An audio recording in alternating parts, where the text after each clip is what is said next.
Bismillahirrahmanirrahim. Assalamualaikum warahmatullahi wabarakatuh. Alhamdulillahirrahmanirrahim.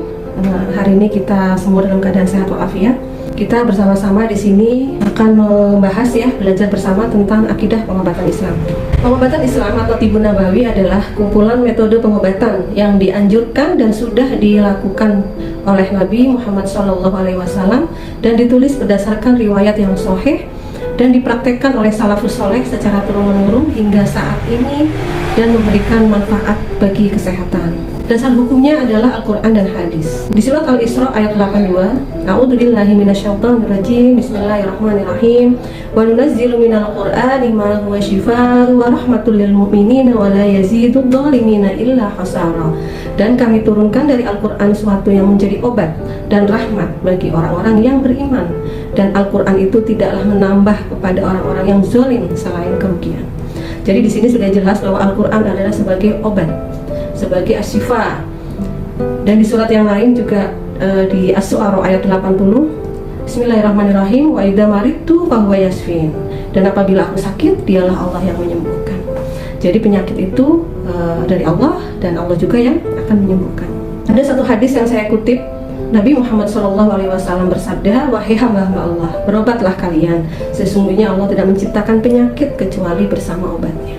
Jadi walaupun kita sudah yakin bahwa Al-Quran itu sebagai obat, tapi kita tetap dianjurkan untuk melakukan ikhtiar saat kita sakit. Ikhtiar pengobatan, artinya kita bisa minum herbal, atau kita bisa melakukan terapi, atau ikhtiar apa saja yang bisa membantu menyembuhkan penyakit kita, sehingga kita bisa sembuh dan sehat lebih baik. Kemudian seorang muslim harus memiliki keyakinan dan prinsip bahwa sehat dan sakit itu bernilai kebaikan. Ya, sehat dan sakit itu merupakan refleksi keimanan. Kesehatan juga merupakan nikmat yang mutlak kita terima dari Allah, dan sakit juga bisa berarti ujian atau metode terbaik yang Allah berikan kepada kita untuk menggugurkan dosa-dosa kita. Dan sehat, sakit itu semuanya adalah bertujuan untuk menempa kejiwaan kita agar lebih ikhlas dan sabar. Jadi sebagai seorang muslim kita harus yakin bahwa sehat dan sakit itu kuasa Allah. Jadi kita sebagai seorang terapis juga tidak boleh sombong. Kita tidak bisa menjanjikan kesembuhan, karena kesembuhan itu mutlak hanya milik Allah, dan kita seorang terapis hanya bisa melakukan ikhtiar pengobatan sesuai keilmuan yang kita miliki. Ibnu Qayyim Al-Jauziyah dalam kitab At-Tibun Nabawi menyatakan bahwa klasifikasi penyakit itu terbagi menjadi dua, yaitu ada penyakit rohani dan penyakit jasmani. Penyakit rohani atau penyakit hati yaitu sifat buruk yang dapat merusak batin manusia dan dapat menyebabkan kesehatan menjadi terganggu, atau bahkan bisa menjauhkan kita hingga kita tidak mendapatkan hidayah dan ridho dari Allah. Jadi penyakit rohani atau penyakit hati itu apa contohnya? Suka bohong, jahil atau usil dengan orang lain, munafik, punya keraguan-raguan, galau, suuzon, suka negatif thinking dengan orang lain, itu juga termasuk dalam penyakit hati. Di surat Al-Baqarah ayat 10, Bismillahirrahmanirrahim, fi qulubihim maradun fazadahumullahu maradan walahum adzabun alimum bima kanu yaktibun. Dalam hati mereka itu ada penyakit, lalu Allah menambah penyakitnya itu dan mereka mendapat azab yang pedih karena mereka berdusta.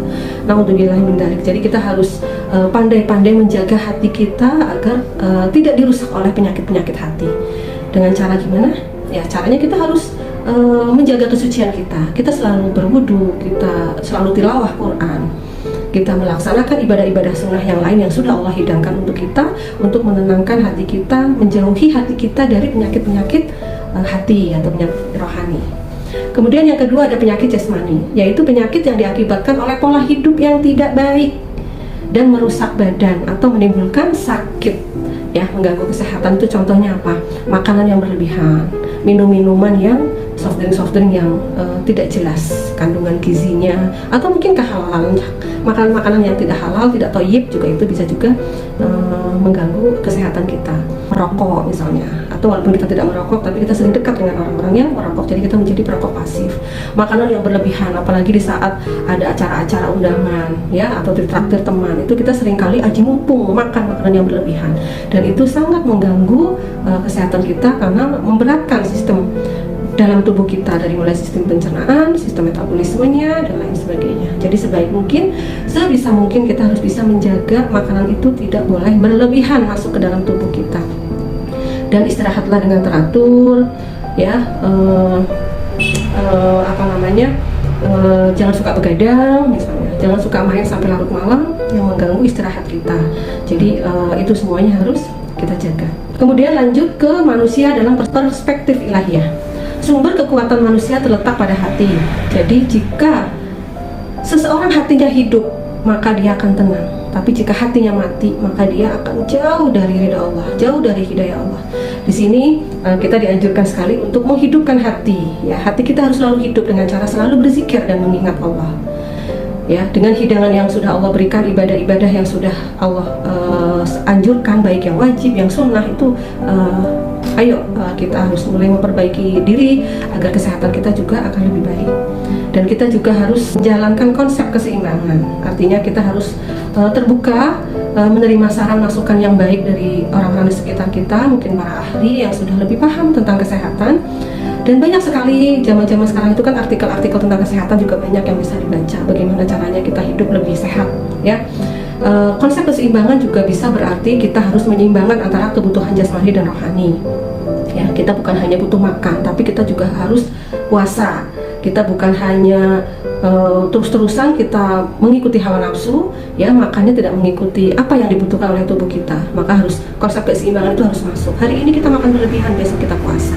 Minimal kita puasa Senin Kamis. Insya Allah kita sehat karena itu adalah yang sudah dianjurkan oleh Rasulullah SAW.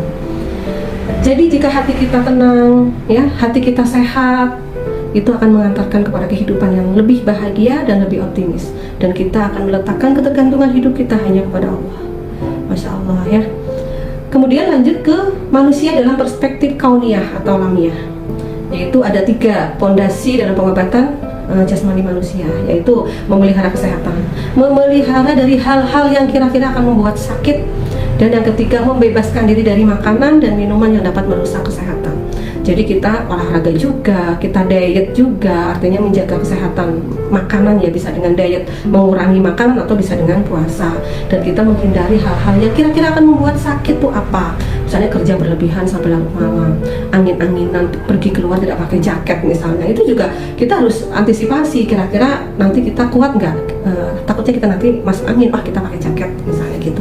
Terus tidur dengan waktu yang lebih cukup, ya, jangan larut malam tidurnya, ya, istirahat cukup, olahraga teratur, makanan juga dijaga. Insya Allah 3 pondasi dalam pengobatan jasmani ini kita bisa lakukan dengan sendiri. Kita bisa menjaga kesehatan sendiri, tidak perlu mengandalkan orang lain. Misalnya nggak perlu konsultasi ke dokter, ke terapis, dan lain-lain. Kalau kita sudah paham, insya Allah kita bisa menjaga kesehatan kita dengan baik. Dan kita harus bisa mensinergikan juga antara aspek ilahiyah dan alamiah. Jadi aspek ilahiyah tadi, kesehatan rohaninya harus dijaga, kesehatan jasmaninya harus dijaga, karena 2 hal ini tidak dapat terpisahkan dan saling terkait satu sama lain. Kadangkala penyakit jasmani bisa menimbulkan penyakit rohani, dan sebaliknya penyakit rohani bisa menimbulkan penyakit jasmani. Jadi kita harus bisa menjaga keduanya, sehat jasmani dan rohani. Oke, kita lanjut di hadis Nabi, ya. Abu Hurairah meriwayatkan, ya, Nabi bersabda, tidaklah Allah menurunkan suatu penyakit melainkan telah menurunkan obatnya. Dari Ibnu Abbas, Nabi Muhammad SAW bersabda, obat itu terdapat pada 3 hal, dengan sayatan bekam, meminum madu, dan memanaskan besi. Dan yang ketiga itu, yang memanaskan besi itu sudah dilarang oleh Rasulullah. Lanjut kepada kita melihat banyak permasalahan, ya, atau fenomena yang terjadi di masyarakat, bahwa mereka melakukan ikhtiar pengobatan tapi terjadi kesalahan. Setelah mereka sembuh, mereka berkeyakinan bahwa obatlah yang menyembuhkan, padahal obat itu hanya sebagai suatu wasilah. Atau terapis yang hebat yang dianggap bisa menyembuhkan, atau herbalnya yang bisa menyembuhkan, itu sangat salah sekali. Yang menyembuhkan itu adalah Allah, kita hanya sebagai wasilah untuk kesembuhan dia. Dan ada juga yang berobat ke orang-orang yang tidak memiliki pengetahuan tentang pengobatan, atau bahkan datang ke para dukun atau tukang sihir yang hanya meramal-ramal, dan itu menambah hati kita akan semakin rusak, akan semakin sakit. Dan ada juga yang sudah melakukan terapi pengobatan dan lain sebagainya, tapi kok nggak sembuh-sembuh, akhirnya dia berputus asa, dia berburuk sangka kepada Allah, dan dia semakin merasa bahwa dirinya itu tidak berguna, Ya, itu semua juga bisikan setan, dan itu harus cepat kita perbaiki. Kita ingatkan bahwa semua yang terjadi itu atas izin Allah. Kamu sakit juga atas izin Allah. Kamu harus bisa mengambil hikmah dari sakitmu itu, dan kamu harus bisa ikhlas menerimanya dan memohon kesembuhannya hanya kepada Allah. Sebagai seorang pembekam, ada hal-hal yang perlu diketahui, yaitu pembekam harus sehat spiritual, emosional, dan jasmani, memiliki kekuatan ruhiyah yang akan merupakan imunitas dan akan mempengaruhi fisik menjadi sehat. Dan kita harus menjalankan langkah-langkah ikhtiar yang konkret, ya, jangan ngawur, sesuai fitrah dan sunatullah, dan sudah banyak yang bisa kita pelajari, ya. Jangan asal-asalan, dan kita harus menguasai keilmuan kita, dan harus memahami juga tentang obat dan pengobatan atau herbal, dan jadikanlah bekam ini sebagai media dakwah, ya. Pengobatan yang terbaik menurut Nabi harus kita syiarkan kepada seluruh umat Islam, dan kita juga harus mendukung kesuksesan gerakan halal terhadap produk-produk yang beredar di sekitar kita, karena dengan kehalalan itu akan memperbaiki jasmani kita dan mengembangkan perekonomian umat Islam. Kita lanjut ke jiwa manusia dan beberapa penyakit. Jiwa atau nafsu itu ada dua, nafsu akli dan nafsu ar-ruhi. Nafsu akli yaitu yang dengan nafsu tersebut kita dapat membedakan mana yang baik dan mana yang tidak baik. Kalau nafsu ar-ruhi yaitu memperjalankan kehidupan, karena tanpa ruh kita tidak akan mungkin bisa hidup sampai hari ini. Dalam surat Al-Fajr ayat 27-30, Bismillahirrahmanirrahim, ya ayyuhan nafsul mutmainnah irji'i ila rabbiki radiyatan mardiyah fadkhuli fi ibadi. Ya, hai jiwa yang tenang, kembalilah kepada Tuhanmu dengan hati yang puas lagi ridhonya, maka masuklah ke dalam jamaah hamba-hambaku. Jadi kita dianjurkan untuk memiliki hati yang tenang dan berkumpul bersama orang-orang yang saleh. Ya, jenis penyakit kejiwaan itu apa saja? Ada kegelisahan, ada marah, ada dengki, ya, dan ada depresi. Ya, jadi kalau kegelisahan itu artinya ketidakmampuan dalam mengendalikan emosi, dan marah itu kelabilan emosional sehingga tidak mampu dalam mengendalikan diri, dan dengki itu dia membenci kalau melihat orang lain bahagia. Jadi inginnya kebahagiaan orang lain itu berpindah kepada dirinya, ya. Dan depresi itu panjang angan-angan atau mengikuti suara setan. Ya, dengan depresi itu kita biasanya gampang sedih, gampang curiga, gelisah, dan penyakit jiwa ini dapat menurunkan tingkat produktivitas. Kita menjadi malas bekerja, menjadi malas belajar, dan ini semua mengganggu kejiwaan kita yang akhirnya pun akan mengganggu ke jasmani kita sehingga kesehatan kita akan terganggu. Demikian yang kami sampaikan hari ini. Jazakumullah khairan, semoga bermanfaat. Billahi taufiq wal hidayah. Wassalamualaikum warahmatullahi wabarakatuh.